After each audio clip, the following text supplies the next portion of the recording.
This week's tip is brought to you by The Traveling Archer, available at bowtuningtips.com.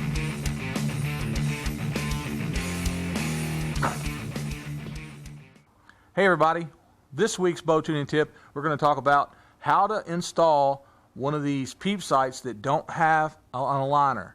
And I know a lot of guys have them on their bows out there. It's probably the most common used Peep sight nowadays. And the problem that I end up hearing that they have is that it'll rotate every time and get in the way, and they're not able to see through it. Well, I'm going to show you how to install one of these and not have that problem. This bow is a brand new bow. It's never had a Peep sight in the string.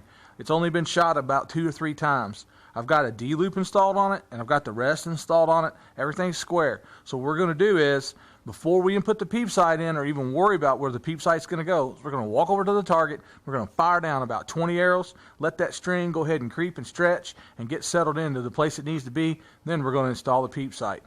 Okay, we're over here at the target, and we're going to take about 20 shots. The reason that we like to shoot about 20 times without the Peep sight in, there's 2 things. It's going to help your strings settle, and that's going to get them to rotate into their natural position where they're always going to be at. That way, when you install the Peep, it's not going to be turning on you.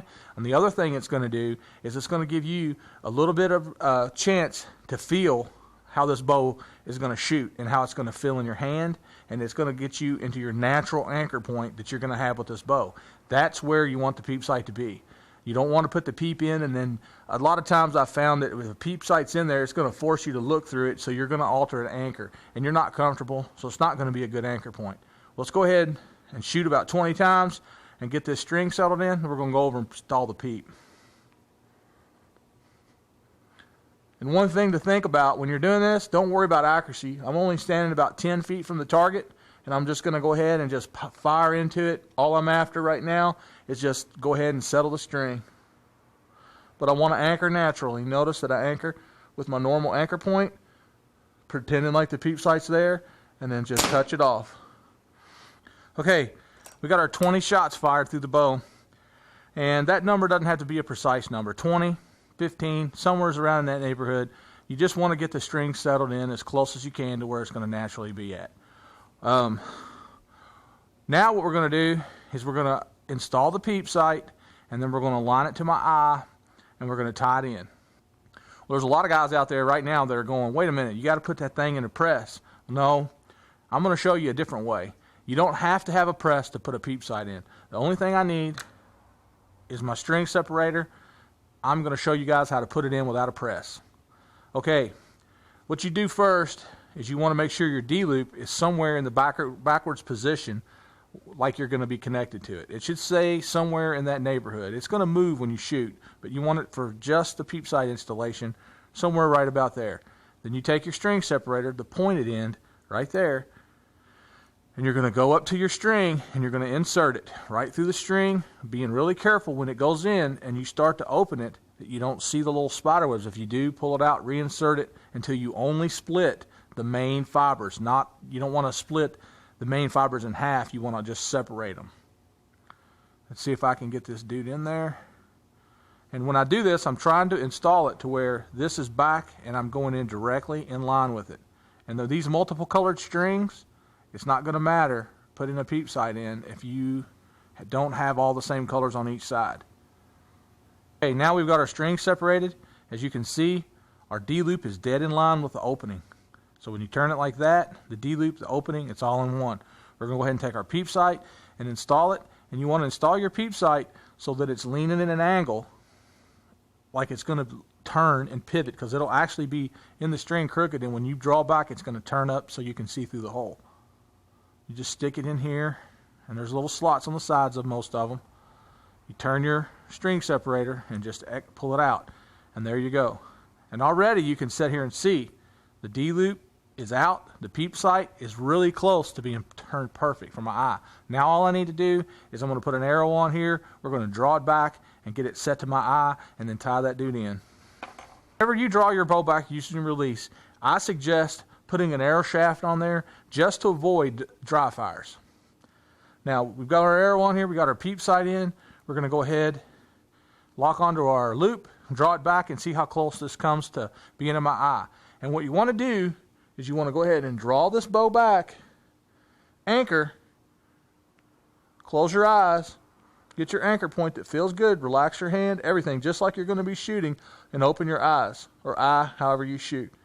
Okay, I can see by looking at this that I need to go up about 4 inches. It looked like 4 inches in the camera to my eye, but it's probably only to about right where this black line's at. These 2 black fibers come together. Okay, now when I slid it up, that peep sight twisted the opposite way. Real quick, grab the string separator, go ahead and put it in there, and you just want to flip that peep sight around one more time so that it's going to pivot to be in line with your eye. Just like that, okay? It's that simple, guys. If you take these extra precautions when you're doing this, it's going to line up every time once we tie it. All right, now that we have our peep sight lining up when we draw the bow, and it's aligned over my eye, what we're going to do is we're going to take a piece of waxed B50 bowstring material and tie it in. What we do is we're going to double it up like so. You have a loop on one end and 2 tag ends on the other, and you're going to wrap it around the string and insert the 2 tag ends through the loop and pull it tight like this. This is what I call the over and under knot. Okay, about a 1/2 inch above your peep sight is where you want to start this knot. You start it out like I told you there, then you're going to run this 2 tag ends through the loop around the string like this. Okay, you pull it tight. Keep doing that. And you're going to see that it starts to pull that peep sight nice and snug against the string like so. Okay, 4 or 5 times, that's all you're going to need to do. Now this is a continuous knot. The top and bottom knot are connected. You take your string, your B50, you run those 2 tag ends right through that little triangle right there. You're going to pull it down like so. You're going to go around your bowstring one more time there, through that triangle at the bottom. Pull it like so, and then you're going to start those 1/2 knots again, like this. It's over and under. Boom again. You'll see it. It'll pull that string right close together just like that. 4 or 5 times. Okay. Separate those 2 tag ends. You're going to go ahead and wrap them around the string one time, like so. Put a square knot in there. Leave about 1/4 of an inch. And then I twist them together, and I'll go ahead and I'll burn those down and melt them so they stick to the other string. You just want to be careful. Don't burn your bowstring. Well, you can see that when we draw this back, just from the position of the D-loop, that the peep sight's already in the right place, and it should draw back and line up perfect. If it doesn't, you can do minor little tweakings by sliding the knots on your D-loop until you get your peep sight to line up like this one. Okay, I hope that tip helped you guys out. Thanks, and stay tuned. I'll see you next week with another great tip. Be sure to visit bowtuningtips.com for all your latest archery tuning tips, taxidermy tips, and there's even an online store with hundreds of items to make you a better archer.